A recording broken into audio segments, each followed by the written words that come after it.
Alam mo ba kung ano ang pinakakauna-unahang sport sa kasaysayan ng tao?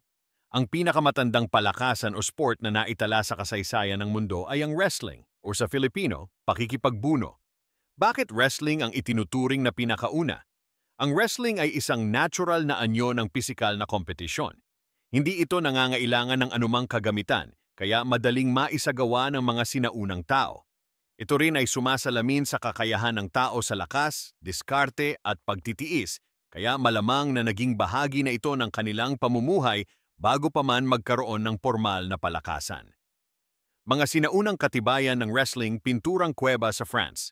May natuklasang mga sinaunang guhit sa mga kuweba ng France na nagpapakita ng dalawang tao na tila nagbubuno. Ayon sa pagsusuri, ang mga larawang ito ay mula pa noong 15,000 na ang nakalilipas na nagpapakita na ang wrestling ay matagal ng bahagi ng buhay ng tao.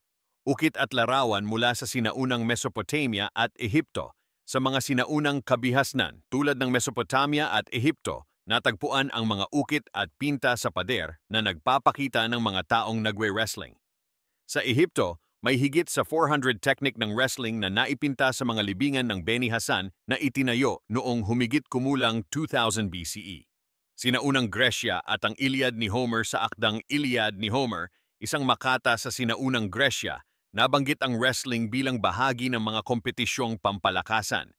Formal din itong isinama sa unang Olympic Games noong 776 BCE, kung saan ito ay isa sa mga pangunahing paligsahan.